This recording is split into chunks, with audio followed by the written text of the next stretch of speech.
El título del mensaje de hoy es Amando a Dios y aborreciendo el mundo. Amando a Dios y aborreciendo el mundo.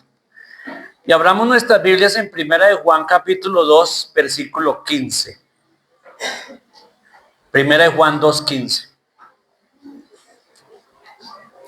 Y allí en Primera de Juan, el apóstol Juan o el Espíritu Santo nos hace una declaración muy fuerte para nosotros como creyentes.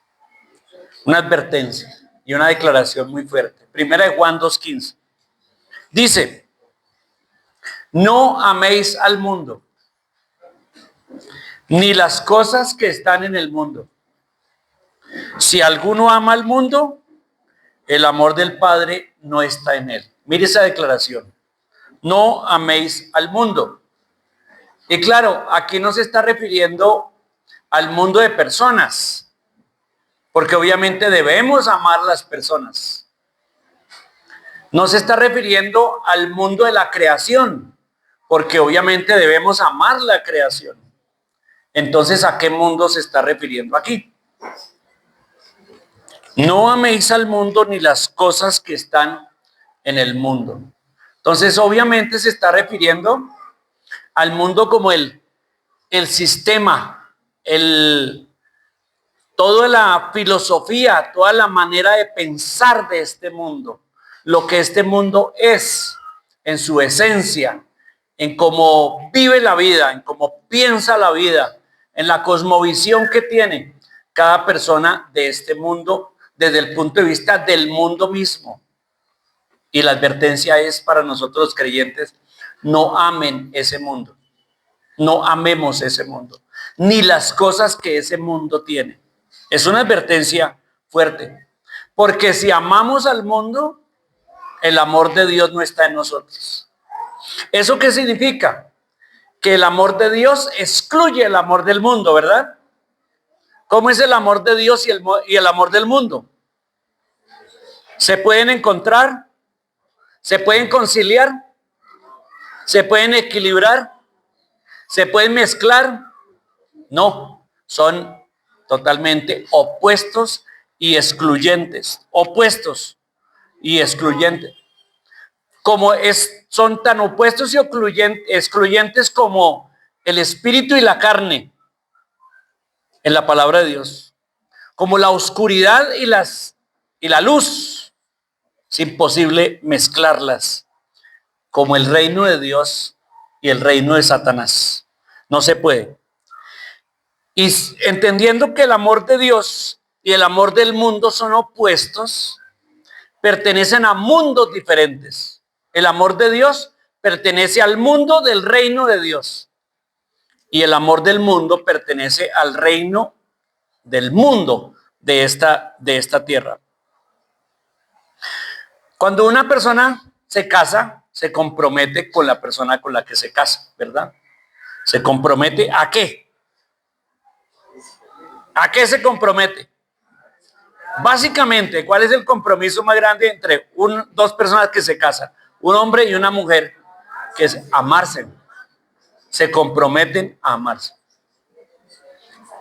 Y es que amar significa todo. Amar significa un compromiso de entrega, de servicio, de fidelidad, etc. Uno no se casa diciendo: bueno, amor mío, yo te voy a amar bastante, ¿sí? Pero es que tengo otra mujer a la que también quiero amar. La voy a amar más poquito y a ti te voy a amar más. ¿Aceptaría la mujer eso? No, cierto que no. En lo cuerdo, ¿no? Porque hay gente loca en este mundo. No, en lo cuerdo nadie aceptaría: te vas a casar conmigo y me amas a mí harto, pero hay otro poquito de amor para otra persona. No, el amor de esposos o el amor conyugal es uno de los amores más altos y grandes y más profundos. Otro día hablaremos sobre cómo el matrimonio refleja a Dios. La unidad entre esposo y esposo refleja la unidad el Padre, el Hijo y el Espíritu Santo. Y como el matrimonio se parece mucho al compromiso que hay entre Dios, el Hijo y el Espíritu Santo. Debe haber ese mismo compromiso en ese nivel de esposo y esposa. Entonces este amor matrimonial o conyugal es un amor a todos los niveles. Y si yo me involucro con otra mujer, ya estoy casado, y yo me involucro con otra persona,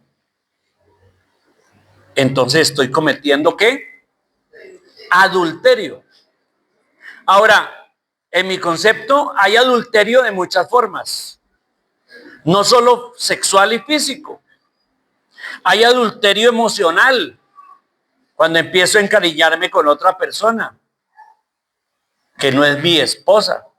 Hay adulterio de muchos otros tipos que yo pueda cometer cuando deseo otra persona, otra mujer diferente a la mía. Así que el amor conyugal es muy parecido al amor que Dios nos pide a nosotros. Y obvio, el amor, cuando uno se casa, y yo tengo que recordar unos 45 años atrás, cuando uno se casa, pues su amor es un amor muy, ahora lo miro hacia atrás y digo, es un amor muy inmaduro, muy superficial, muy emocional, muy circunstancial. Y uno se casa con esa, especialmente de joven, con esa ilusión y hace casas en el aire y bueno, un montón de cosas. Pero a través que pasa el tiempo en la pareja, ¿qué debe pasar con ese amor? Debe madurar, debe depender menos de lo emocional y más del compromiso y de la voluntad. Ese amor debe crecer y madurar más en conocer a la otra persona que en basarse en las circunstancias. El amor debe basarse más en lo verdadero, más que en lo conveniente, etcétera. El amor debe madurar en muchos aspectos en la pareja. Y el amor de Dios es igual. Claro, Dios no debe madurar. Él es perfecto. Soy yo en mi relación con Dios que debo madurar en ese amor.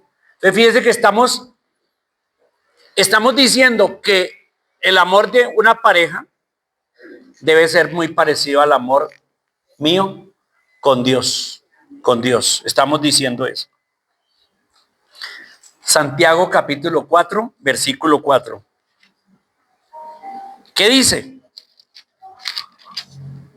Santiago 4:4. Dice, oh almas adúlteras, ¿no sabéis que la amistad del mundo es enemistad contra Dios? Cualquiera pues que quiera ser amigo del mundo se constituye enemigo de Dios. Adulterio espiritual. Oh almas adúlteras, clama el profeta Santiago. La amistad del mundo es enemistad contra Dios. Y cualquiera que quiera ser amigo del mundo se convierte en enemigo de Dios. Se parece mucho a esas peleas entre familias. Conocí la historia en un pueblo que la mitad del pueblo estaba contra la otra mitad del pueblo. Y todo por un problema entre dos chicos de dos familias. Se ennoviaron a escondidas. El papá se enteró de la chica, se fue a hacer el reclamo, el papá del muchacho lo defendió y dijo que él lo iba a apoyar y el otro dijo que no lo iba a apoyar, que no quería ese muchacho, etcétera. Y a partir de ahí en ese pueblo, esas dos familias se volvieron enemigas. Y unas familias se fueron con esta familia y otras familias y el pueblo terminó dividido. Y el que se metía, alguien amigo de esta parte no podía ni saludar ni entrar a la casa de nadie. Donde entrara, ¿qué pasaba? ¿En qué se constituía? Usted habló con el enemigo, entró a la casa del enemigo, entonces se vuelve enemigo mío. Y eso es lo que Dios acá está diciendo. Si yo me convierto en amigo del mundo, ¿en qué me constituyo? Enemigo. No se puede. No se puede ser amigo del mundo y amigo de Dios, aunque muchas veces tratamos de jugar a eso, pero es imposible. Si soy amigo de Dios, me constituyo enemigo del mundo, enemigo del mundo. La pregunta es ¿por qué? ¿Por qué estos dos mundos tan diferentes se oponen? ¿Por qué? Porque sus maneras de pensamiento son muy diferentes. Su comportamiento, sus metas, sus principios, la manera de cada uno de estos mundos son totalmente diferentes. El mundo de Dios es muy diferente al mundo de los hombres sin Dios, a cómo viven. La primera característica del mundo es que el mundo se centra ¿en dónde? El reino de Dios se centra ¿en quién? En Dios. Y el reino del mundo se centra en el hombre mismo. Yo soy el centro de todo. Todo tiene que ver conmigo. Dios está en segundo lugar. Dios lo llamo cuando lo necesito para mis asuntos, pero yo soy el centro del mundo. Y así es el mundo. En el mundo el hombre es el centro, Dios no. Dios, las personas en el mundo, lo último que buscan es a Dios. Lo último que piensan es agradar a Dios. Lo último que se les ocurre es pedir disque la voluntad de Dios. Eso no está en la imaginación del mundo.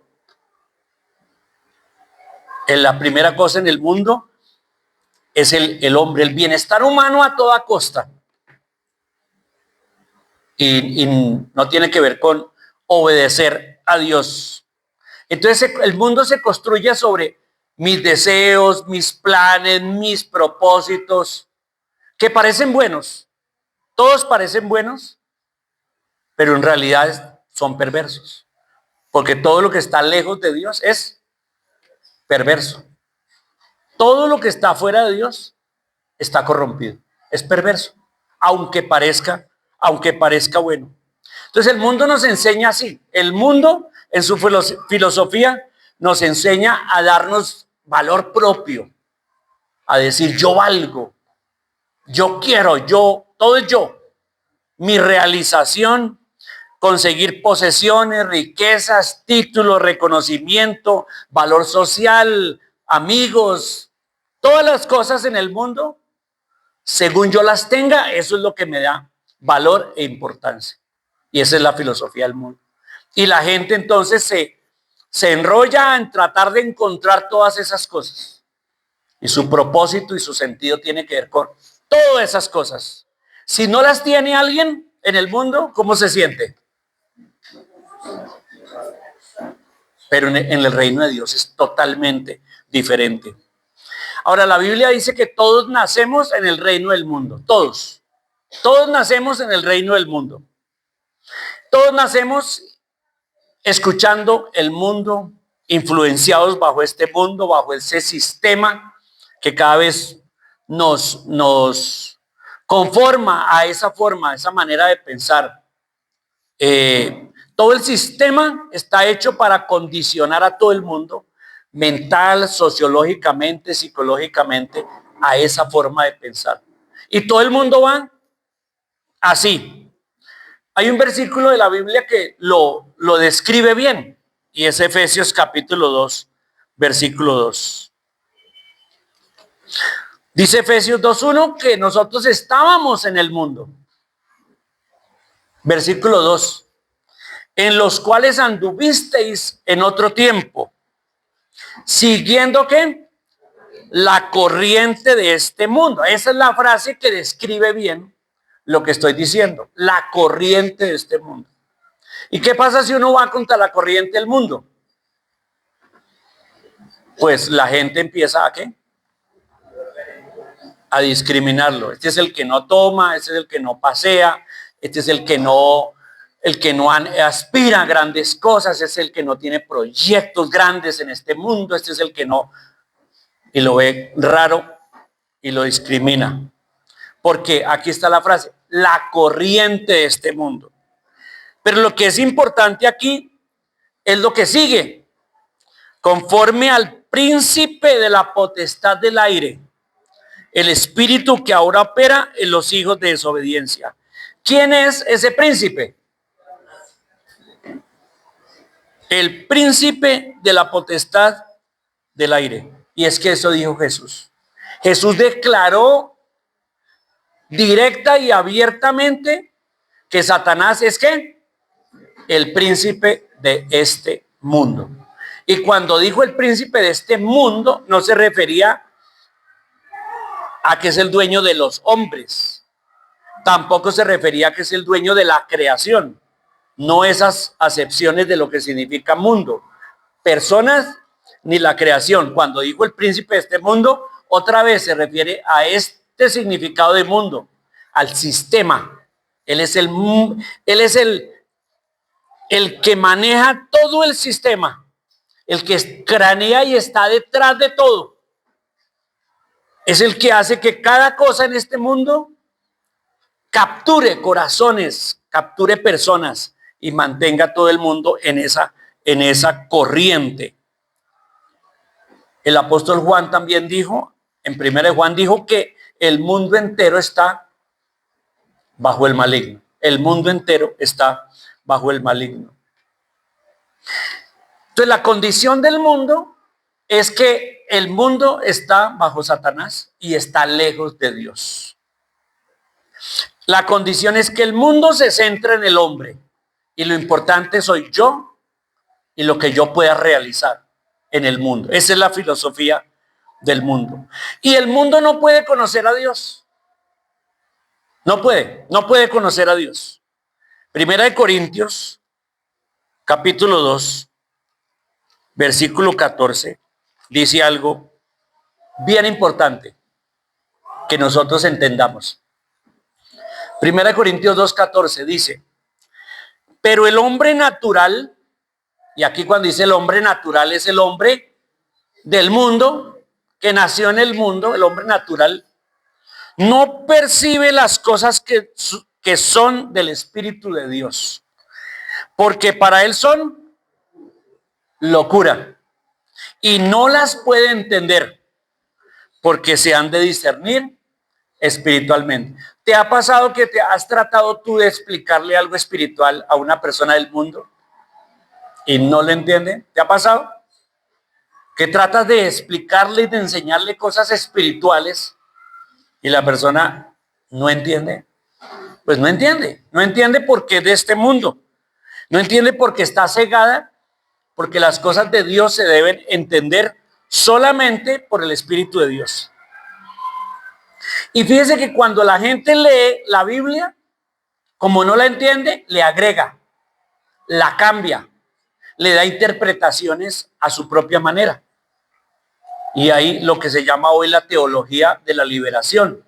La teología de la liberación. Alguien, un teólogo, esos locos, y llámese teólogo solamente alguien que está buscando entender el conocimiento de Dios, pero sin el Espíritu de Dios. Y hoy está de moda la reinterpretación de la Biblia. La búsqueda del Cristo histórico. Esas son frases de la teología de la liberación. La teología de la sociedad, la teología social, etcétera. Un montón de redefinición de términos de la Biblia. Y como en la historia de la Iglesia Católica llegó a un punto donde tampoco entendió la Biblia. Entonces, ¿qué hizo? Le agregó. Y hoy tenemos, y la Iglesia Católica está montada sobre la Biblia y sobre las encíclicas papales. ¿Y cuál de las dos tiene más valor? Las encíclicas papales, para ellos, para el católico, tiene más valor que la Biblia misma. La encíclica papal redefine la Biblia. ¿Y eso qué muestra? Una total incapacidad de entender las cosas de Dios.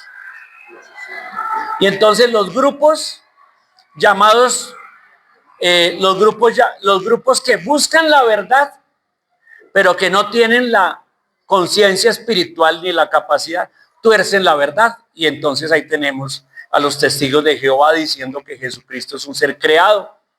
Y tenemos a los mormones diciendo que somos dioses y que podemos salvar a otros si nos bautizamos en el nombre de otro. Un montón de locuras. La manera y la forma en que el hombre natural busca percibir las cosas de Dios enloquece. Y acá dice, el hombre natural no percibe las cosas que son del Espíritu de Dios. Y ahora, algunos de los que están aquí, mis hermanos, que no han pisado un seminario bíblico, ni han hecho un curso de teología, pero que tienen el Espíritu de Dios, han entendido muchas más cosas espirituales que esos locos con toda su locura de teología han entendido con más sencillez y con más claridad la palabra de Dios. Porque el hombre natural no puede entender las cosas del Espíritu de Dios. Le queda difícil. ¿No se ha aterrado usted al leer la Biblia y ver que puede entender cosas? Que como que Dios le revela, como que Dios le hace entender. Esa es la experiencia del que realmente es de Cristo, el que tiene el Espíritu Santo de Dios. Entonces lo que estamos diciendo es que el mundo tiene una forma y manera de pensar que le es totalmente opuesta a la forma y manera de pensar de Dios y que está incapaz de conocer las cosas de Dios y la voluntad de Dios. Por esa razón es que Segunda de Corintios, capítulo 6, Segunda de Corintios, capítulo 6, versículo 14 nos da un consejo o un mandamiento, porque los consejos de Dios son mandamientos y los mandamientos de Dios son consejos. Segunda de Corintios 6, 14 dice: no os unáis en yugo desigual con los incrédulos, porque qué compañerismo tiene la justicia con la injusticia, y qué comunión la luz con las tinieblas, y qué concordia Cristo con Belial, o qué parte el creyente con el incrédulo. No puede haber. Y Dios nos dice, no se unan en yugo desigual. Y cuando dice aquí un yugo desigual, no está hablando solamente, como la mayoría aplica, únicamente del matrimonio. Y obviamente todos sabemos que un creyente no debe casarse con alguien que no sea creyente. Porque es tratar de casar ¿qué? Luz con tinieblas. Reino de Dios con el reino del mundo. Espíritu con carne. Es imposible. Y puede que al principio empiecen bien enamorados, todo lo emocional, pero poco a poco los valores entre un creyente y un no creyente se van a chocar. Lo que él quiere no es lo que ella quiere, o lo que ella quiere no es lo que él quiere. Y bien lo hecho. Pero no es solamente a nivel de matrimonio. ¿A qué otros aspectos aplicamos el no unirse en yugo desigual? Negocios, sociedades. Se le pide al creyente, no haga sociedad con un no creyente. Porque cuando en el momento en que usted va a hacer un negocio y se atraviesa una posibilidad ilegal de hacerlo, el no creyente, ¿qué va a decir? Hagámosle, porque él no tiene temor de Dios. ¿Y el creyente qué va a decir? No. Solo por poner un ejemplo de lo que va a pasar cuando hacemos ese tipo de yugos desiguales. Claro, no quiere decir que no hagamos negocios con no creyentes, claro que sí. Compramos y vendemos, servimos, etcétera. Pero no yugo, algo que nos una en yugo. Tenemos que evitar eso. Y es porque no va a funcionar.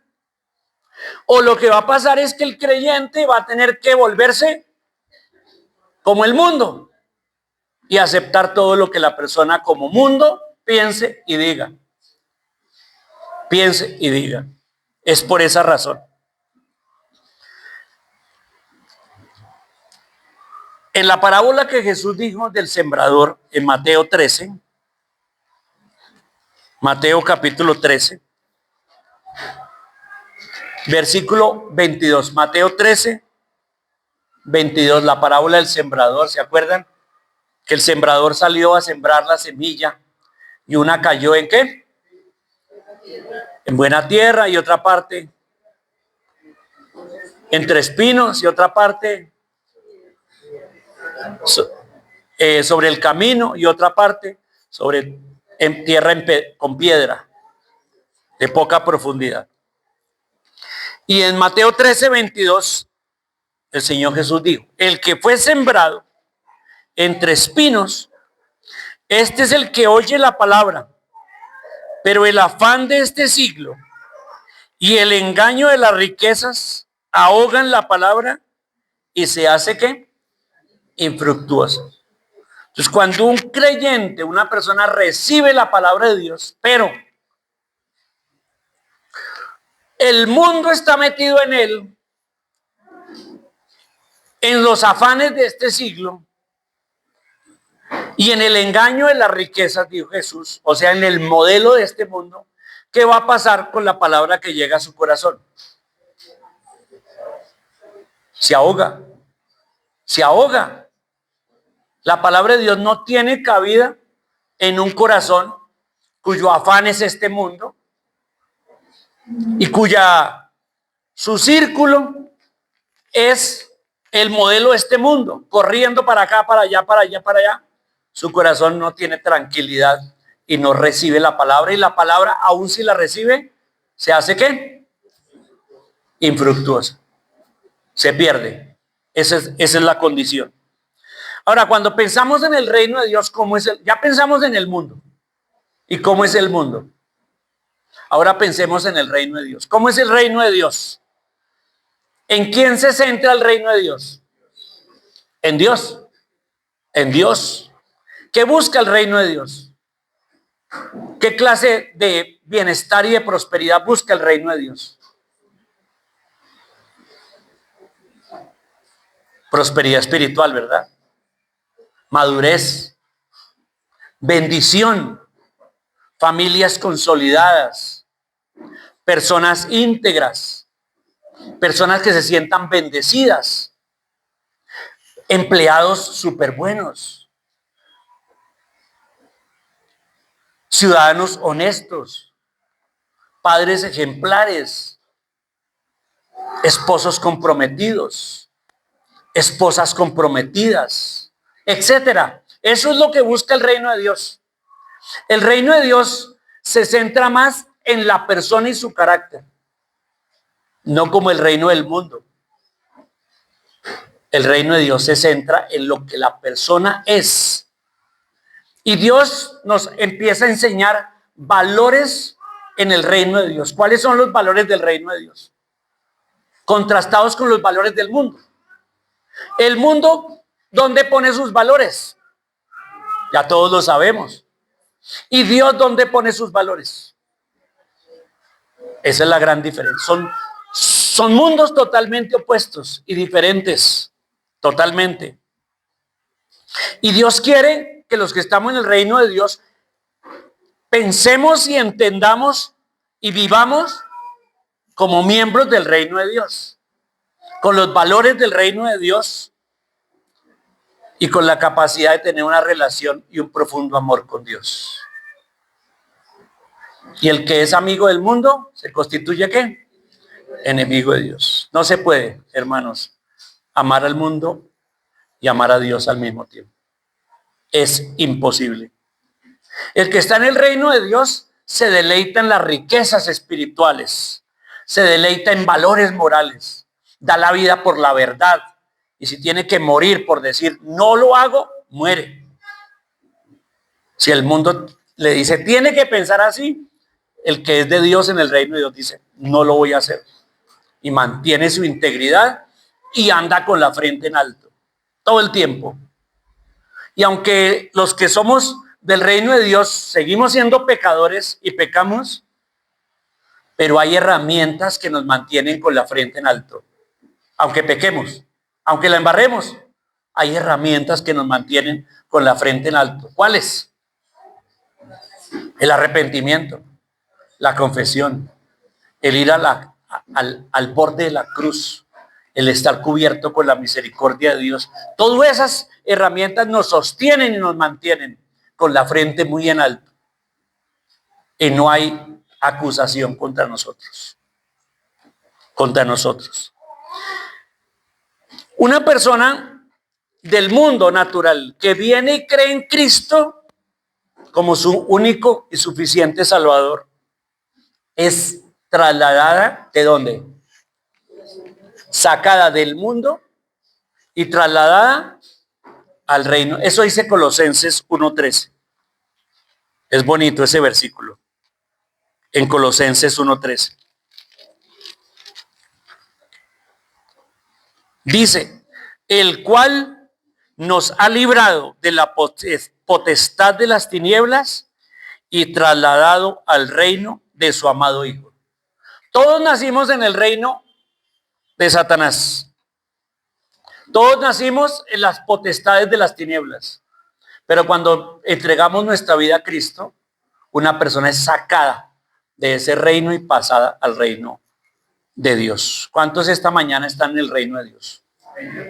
¿Cuántos están gozando de ser miembros del reino de Dios? Y si tú no estás o no estás seguro, tienes que afirmar tu fe en Jesucristo. El que cree en Él tiene vida eterna. En Él, solamente en Él, en Cristo. No se necesita nada más. No tienes que creer en la iglesia, no tienes que creer en personas, nada, tienes que creer en Cristo y reconocer tu pecado y entregarle tu vida a Cristo. Eso es todo. Bueno, eso es todo, digo yo, pero eso es todo. Entregarle la vida a Cristo y creer en Él, recibir perdón de pecados y tener vida eterna.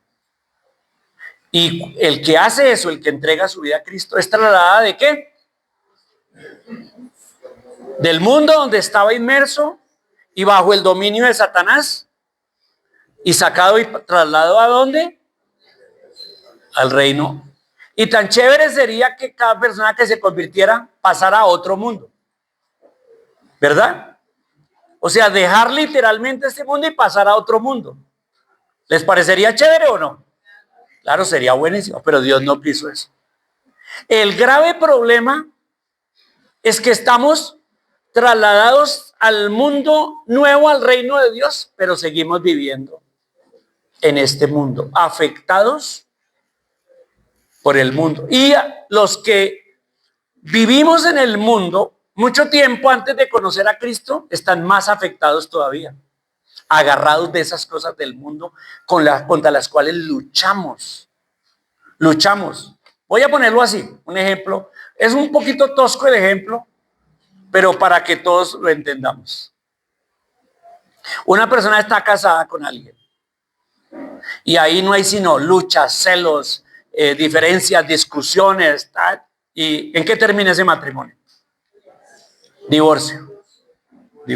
Pero bueno, pero vivieron juntos, compartieron, aprendieron, se amaron. Bueno, y viene y consigue otra persona. Pero esa persona que consiguió, bueno, no, la historia es así, me estoy inventando la historia, ¿no? No estoy hablando de nadie. Digamos que la persona se divorció y todo eso y se entregó a Cristo, se convirtió y fue sacada del mundo. Y allá convertido, se conoce una mujer cristiana, muy buena, madura, y se casa con ella.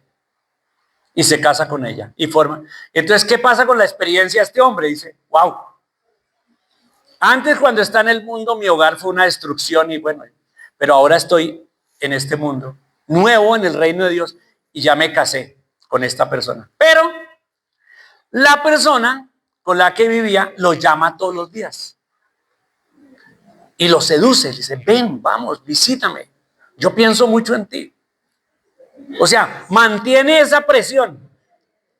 ¿Qué tan bonito es vivir así? Tiene su esposa ya, que es cristiana, pero su anterior esposa, que es del mundo, a cada rato lo llama para seducirlo. A cada rato lo llama para que ven, Ven, ven, todavía me gustas, todavía te quiero. Bueno, el ejemplo está un poco tosco, pero es lo que quiero ejemplificar, que nosotros veníamos del mundo, nos convertimos a Cristo. ¿Y qué hace el mundo? Todos los días nos llama y nos se la pasa seduciéndonos. Ven, ven, vamos. Vamos allí, vamos allí, vamos allí. ¿Te acuerdas? Tú estabas y yo todavía te gusto. Todavía me gustas. ¿Me estoy explicando? Y tenemos esa batalla tan difícil. Porque ya estamos en el mundo, en el reino de Dios, pero el mundo está ahí y el mundo trata de seducirnos. El mundo trata de seducirnos.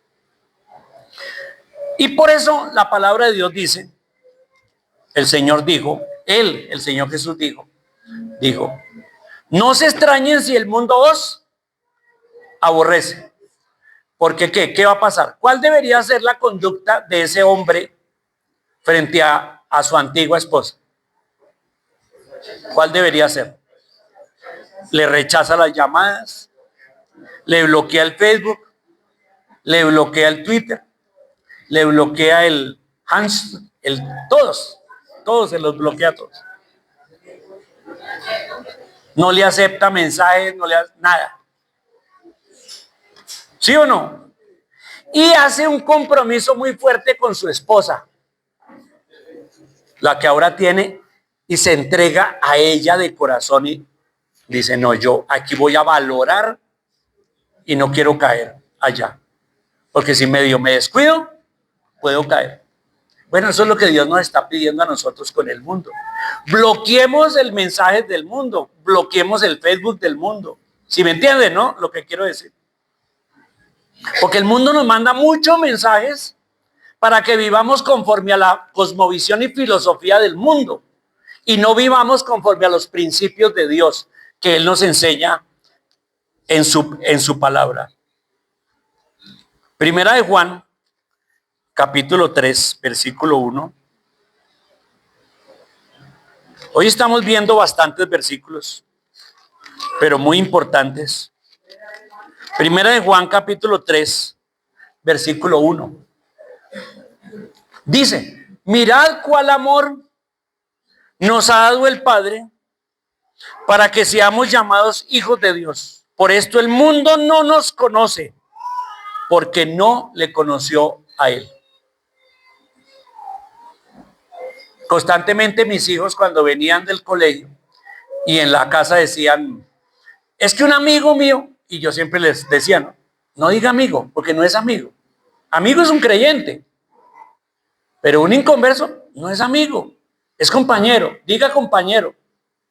Nosotros debemos ver a las personas no creyentes jamás como amigos, son compañeros. Aparte que son de otro mundo, de otro pensamiento, de otra forma. Y todo lo que puedan entender de Dios, lo van a cambiar, lo van a transformarlo, porque no pueden entenderlo. Aquí dice, mirad cuál amor nos ha dado el Padre para que seamos llamados hijos de Dios. Por esto el mundo no nos conoce, porque no le conoció a Él. Versículo 13. Hermanos míos, no os extrañéis si el mundo os aborrece. ¿Cuál es tu experiencia? Cuando eres un cristiano de verdad y vives de verdad, bajo los principios de Dios, bajo la voluntad de Dios, dices y haces y honras a Dios con todas las cosas. ¿Qué te va a pasar en el mundo? ¿Qué te va a pasar? Todo el mundo va a querer ser tu amigo, ¿verdad? Y no, yo quiero ser Wish. No todos hemos pasado por eso. Cuando estaba en mi trabajo, yo siempre me sentí discriminado de todos, porque todos querían irse a sus fiestas, a sus tomatas.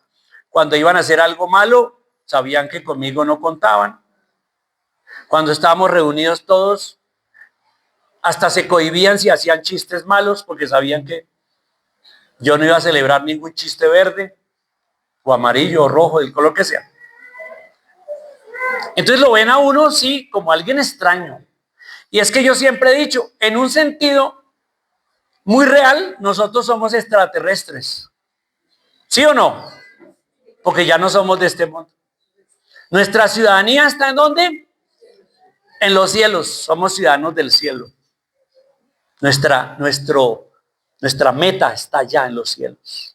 Mañana que mueras tú, ¿dónde estarás? ¿En el cielo o en el infierno? Si no has creído en Cristo, eres ciudadana del infierno. Si has creído en Cristo, eres ciudadano del cielo. Así es simple. En Juan capítulo 17 encontramos la última oración de Jesús.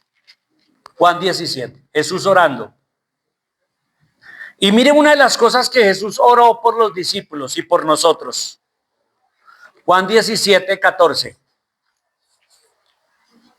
Dice, yo les he dado tu palabra y el mundo los aborreció, porque no son del mundo, como tampoco yo soy del mundo. No ruego que los quites del mundo, sino que los guardes del mal. No son del mundo, como tampoco yo soy del mundo. Santifícalos en tu verdad. Tu palabra es verdad. ¿Qué es lo que puede cambiar nuestros corazones y guardarlos? La palabra de Dios. La palabra de Dios.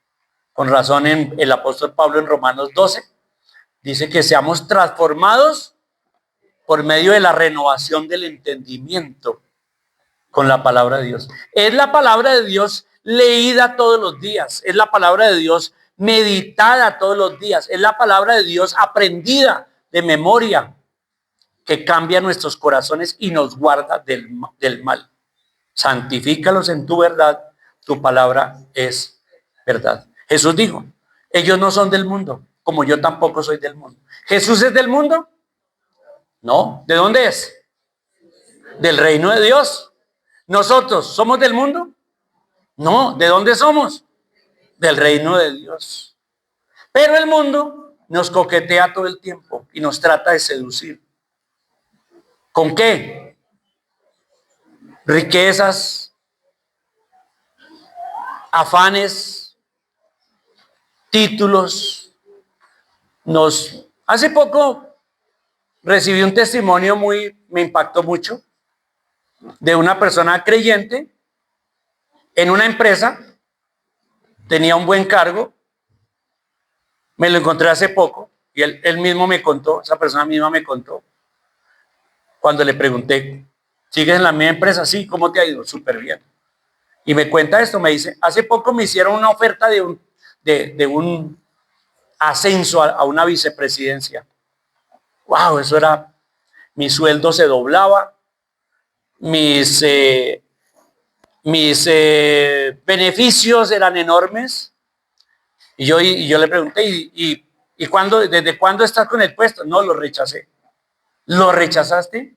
Sí, lo rechacé. ¿Por qué lo rechazaste? Porque yo sé lo que eso significa. Yo sé que eso significa menos tiempo para mi familia, menos tiempo para Dios, dejar de ir a la iglesia, perder ministerio. Eso es lo que significa. Y a mí no me interesa. Yo, wow, esto es lo que es tomar decisiones basadas en valores eternos y no en la filosofía del mundo. ¿Qué le dicen las otras personas a él, sus compañeros? ¿Qué le dicen? Ya imagínense lo que le dicen. Tan bobo, tan bruto, tan tonto. ¿Cómo se le ocurre perder semejante eso? A mí me lo ofrecieran, wow, yo votaba. Y les cuento, hay gente que lo sacrifica todo. Sacrifica familia, sacrifica todo por alcanzar esos grandes puestos, esos grandes beneficios. No vale la pena. El que es creyente, el que ama a Dios, el que vive la vida de Dios, tiene valores totalmente diferentes y define su vida por esos valores. Y toma decisiones bajo esos valores.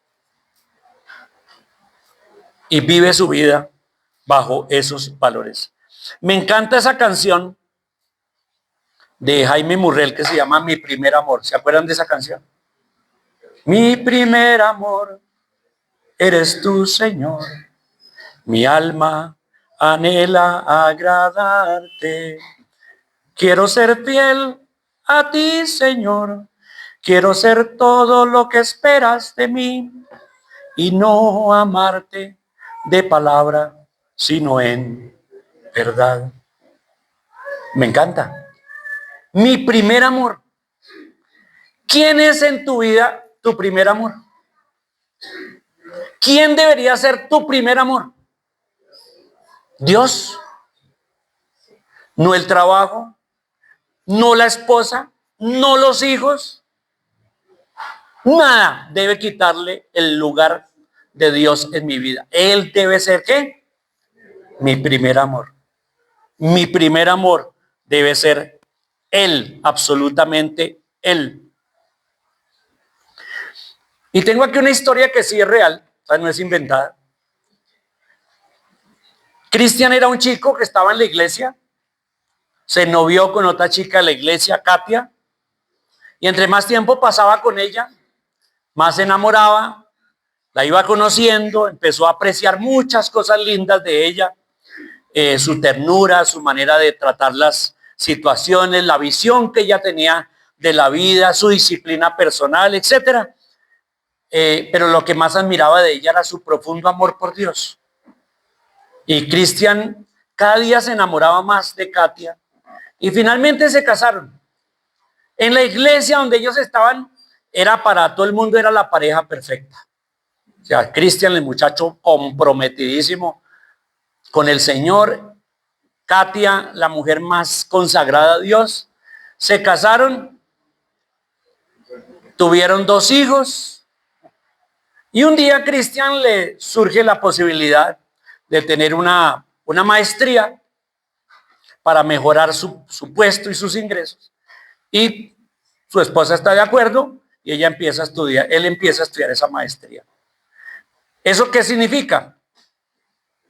Menos tiempo con Katia, menos tiempo con los hijos, menos tiempo con el Señor. Y estando ahí, estudiando, conoce una chica brillante, una gran ejecutiva, una mujer muy inteligente, y empiezan a hacer amistad y empiezan a trabajar juntos en clase, trabajos juntos, pasando tiempo juntos. El resto es historia, ya pueden imaginarse. 2 niños con padres divorciados. Cuando todo parecía bien, no fue sino que su corazón se desviara un poquito y otro poquito y otro poquito y terminó todo en un desastre. Pero eso se parece mucho a nuestras vidas en cuanto a Dios. ¿Cuántos aquí estamos comprometidos con Dios? A amarlo de todo corazón, a serle fiel, a que Él sea mi primer amor. Pero si paso más tiempo con el mundo, ¿qué va a pasar? Lo mismo que le pasó a Cristo. Cuando yo empiezo a alejarme de Dios, cuando empiezo a tomar decisiones solo sin consultarle a Dios, cuando empiezo a no leer la palabra de Dios y empiezo a pensar más en mis propios pensamientos, cuando yo empiezo a involucrarme más con la gente del mundo y a pensar como ellos, eso es lo que va a pasar, un desastre. Un desastre. Voy a terminar en un divorcio espiritual. O como leímos en Santiago 4:4, ¿qué dijo? Oh almas adúlteras, ¿no sabéis que la amistad con el mundo es enemistad contra Dios? Adulterio espiritual, adulterio espiritual. ¿Qué pide Dios de nosotros? Mateo 22:37. El gran mandamiento de Dios, el gran consejo de Dios. ¿Qué quiere Dios de mí? ¿Qué espera Dios de mí? Mateo 22:37. Jesús dijo, amarás al Señor tu Dios con todo tu corazón, con toda tu alma y con toda tu mente. ¿Cuál es la palabra que se repite 3 veces? ¿Se contenta Dios con una parte? ¿O qué quiere Dios de mí? Todo. ¿Cuánto dio Dios por mí? Lo dio todo. ¿Cuánto me ama Dios a mí? ¿Una parte o todo? Todo. Por eso Dios pide de mí todo. Por eso Dios es celoso. Dios no acepta una parte. Dios no acepta que yo sea 90% lo ame a Él y 10% ame al mundo. No, esa mezcla no es imposible. Por eso dice aquí que Dios espera que le ame ¿con qué? Con todo el corazón. El corazón es el asiento de las emociones y de las decisiones y de la voluntad en el idioma hebreo. Corazón significa entrañas. Amar a Dios con las entrañas. Dios espera todo de mí, amarlo con todo el corazón, dice ahí, con todo el alma. El alma es todo mi ser, adentro, mi yo, con todo mi yo debo amarle y con toda mi mente. Mente implica que yo pienso en eso, implica que yo lleno mi mente para que yo esté amando a Dios cada día, cada día. Seguro que si yo le digo a mi esposa que yo la amo con todo el corazón y con toda el alma y con todo mi ser, ¿qué me va a decir ella? ¿Se pondrá contenta o se pondrá triste? Cuando yo le digo, yo te amo con todo mi corazón, con todo mi ser, con toda mi alma y con toda mi mente. ¿Se pondrá contenta o triste? Contenta, ¿verdad? Pero ¿eso qué significa? Eso significa que en mi corazón, en mi alma y en mi mente, ni considero la posibilidad de pensar en otra mujer. ¿Es correcto o no? Ni lo considero. Ni siquiera pensar en la posibilidad de otra mujer en mi vida. No. Si yo la amo a ella con todo mi corazón, con toda mi alma y con toda mi mente, significa que ella es única para mí y no tengo opción. No hay, no existe otra.